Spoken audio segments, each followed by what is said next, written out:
Are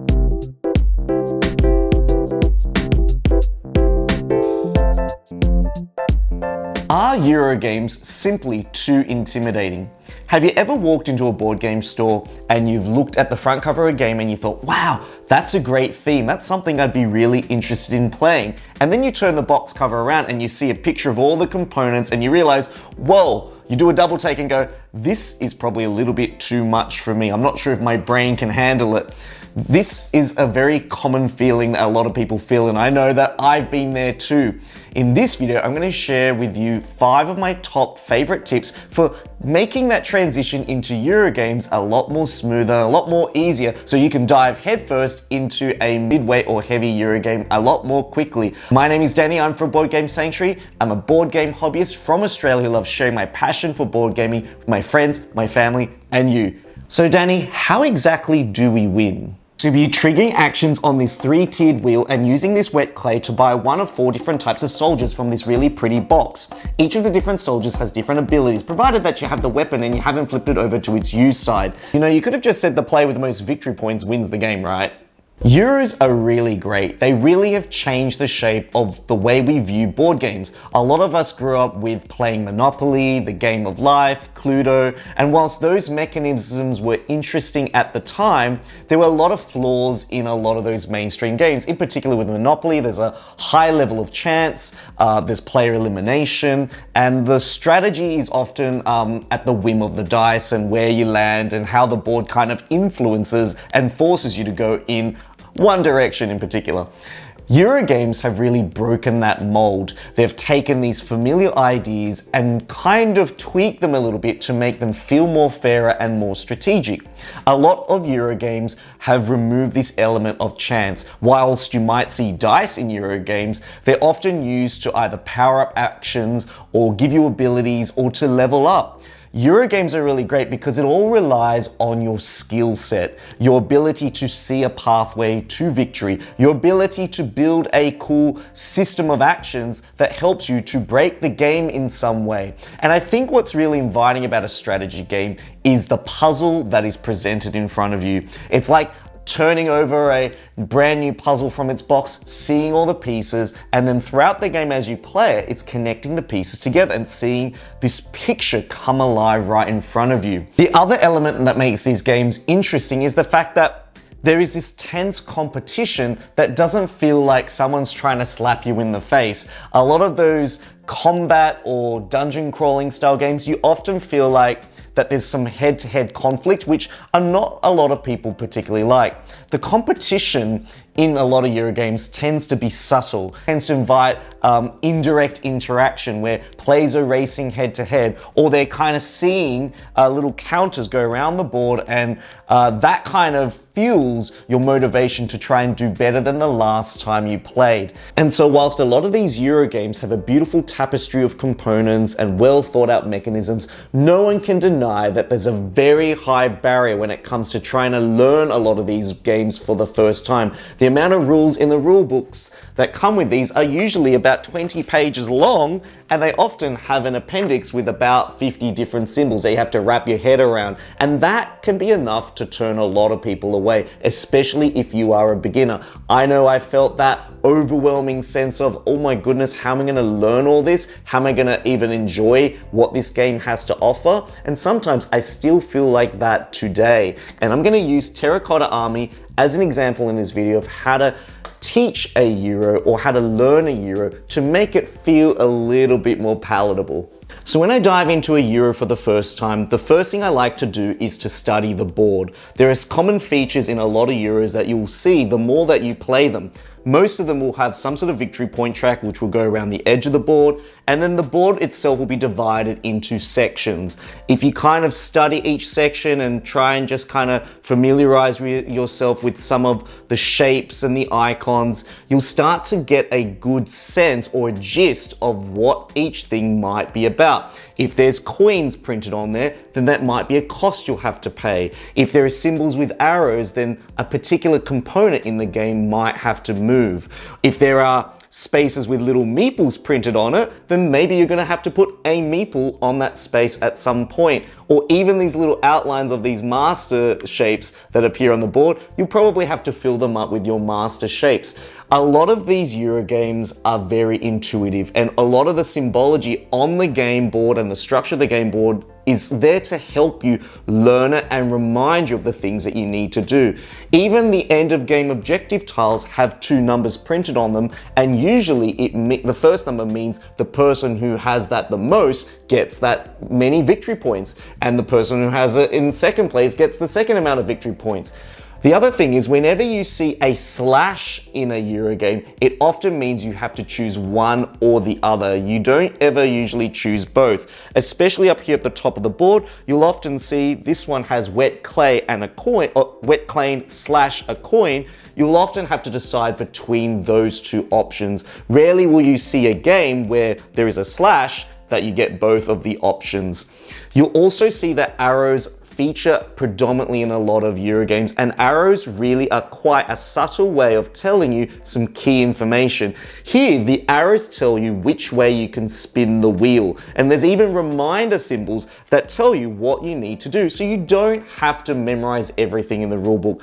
All you need to do is know the gist, and there's little reminders here and there on the board that will help you along the way. It's almost like holding on to the handrail as you scale a flight of stairs. Here, you can see which ways these inspector pawns can move across the board. Here, you can see what you need to pay this master in order to get a figure out on the board. Arrows are really quite important, and most arrows are quite universal in terms of their meaning and their message. They either tell you to move something a certain number of spaces, or they tell you to convert things. Similarly, when it comes to plus signs, if you see a plus sign on the board, it just means you get that in addition. So a lot of Eurogames will often refer to icons or use icons as a way of expressing big ideas in a short and simple way. Another thing that I like to do is to go onto BoardGameGeek and print off a custom-made play aid. Now, a lot of these Eurogames will come with their own play aid, but if there isn't one, there's most likely that someone has already done that job for you. So by printing out multiple copies of a play aid that takes you through exactly how you score or how the round works or the actions you can take, is gonna make referencing some of those smaller rules a lot more simpler. One of the most common features that I see in a lot of these Eurogames is variability. It could be variable powers, different tiles, various objectives that you mix and match, and there's a reason for including these in these sorts of games. It makes each game feel different each time you play it, which is a great design element, but it can make trying to learn all these little different things quite overwhelming to begin with.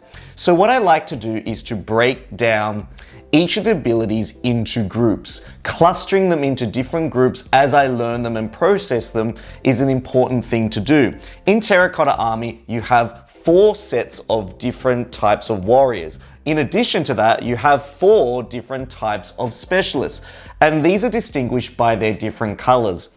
I like to try and group this so that I learn the abilities of the warriors first, and then I'll get to the specialists a little bit later. So with the warriors, what's really helpful about this game is that all their special abilities are printed on the side of this box, and just in case you're sitting on the wrong side of the box, they're printed on all 4 sides. So by learning the abilities, I can kind of slowly digest how the game operates and where I'm going to be able to get my victory points from. One of the things that really helps me to learn each of these individual abilities is to try and see the thematic connection. For example, the archers, when you trigger its ability, it scores based on the number of empty squares between it and its facing warrior. And I can kind of visualize an archer shooting an arrow from afar and, earning points that way. You've also got warriors here that actually move other warriors, and they kind of fit thematically in the sense that soldiers like being together. By clustering in big groups and not being on their own, they tend to be a lot stronger, as they say, strength in numbers, and that helps me to remember that ability a lot more easily. When it comes to the specialists, I can see that first of all, they are a different color, so they're a little bit more neutral in nature. With the horse one, it basically still counts as one warrior, but the fact that it goes across 3 squares reminds me that this warrior takes up more space. So visually and physically, I can already see how that works. I've also got the footman, which basically scores based on the greatest number of a particular player's colors surrounding it by the end of the game. But the fact that its base is shaped like a 8-pointed star reminds me of how it works. So a lot of these games do have very subtle elements that help to lead you along and remind you of how to play. When you break it down into groups, things become a lot more easier. Even down to these end of round tiles where there's a picture of a coin and you might think, oh, do we get a coin? No, it's basically who has the most coins gets those victory points. The fact that this musician specialist has a plus symbol at its base reminds you that during the scoring phase, each player who's in the same column or row as this musician will score a point per warrior. Sometimes when I buy a brand new Euro and I realize the rulebook has more than 20 pages, I often think to myself, do I have the time to digest all of this at once? And most of the time the answer is no, because life gets in the way. Or is it board gaming? What I often like to do is have a place set up in my house where I can have a portable board where I can start setting up the game. And sometimes when I'm opening a game for the first time, I literally only read the setup section of the game book. And because the setup section is very methodical and procedural in nature, I tend to set up the game on a board and just do that part of the game learning process only. And then I learn the actual game actions at another point in time. By setting up the game board so that it's ready to go means that the next time you see it, you'll actually be more motivated to want to play and want to learn the actual steps. Setting up a game is usually relatively easy. If you've got these storage containers or if it's got like player pieces, if you have it already set up, it can actually be quite therapeutic. And as you're putting all the pieces together, you're slowly starting to see and connect through tactile movement how potentially the game might work. You'll notice icons on your player board that you may not have noticed if you're just reading the rulebook and not looking at the components. The fact that you're interacting with the components as you're setting it up for the first time means that you're subconsciously learning all the different pieces of the game as you put it together. And I feel just setting up the game is the first step into getting ready to play the game at a later point in time. Now, whilst I've only scraped the surface of how to get into a lot of these Euro games, I hope this video serves as a stepping stone for you and help to make getting into this hobby a whole lot more easier. Now, if you really like Euro games, I've got an entire playlist called Euro Games on my YouTube page. Please consider checking out some of those games out because there's some great suggestions to help start your first board game collection. If you've got your own tips about how to teach people Euros or to learn Euros, I'd love to hear them in the comment section below. But otherwise, if you found this video super helpful, please consider subscribing to my channel. I'd really appreciate it. Liking this video or heading over to my Patreon page and influencing where these videos go. And this video was inspired by one of my patrons. I want to say a huge shout out to Massa. Thank you for suggesting this video. Enjoyed exploring this topic. Hope your next board game experience is a great one, and I'll see you soon. Goodbye.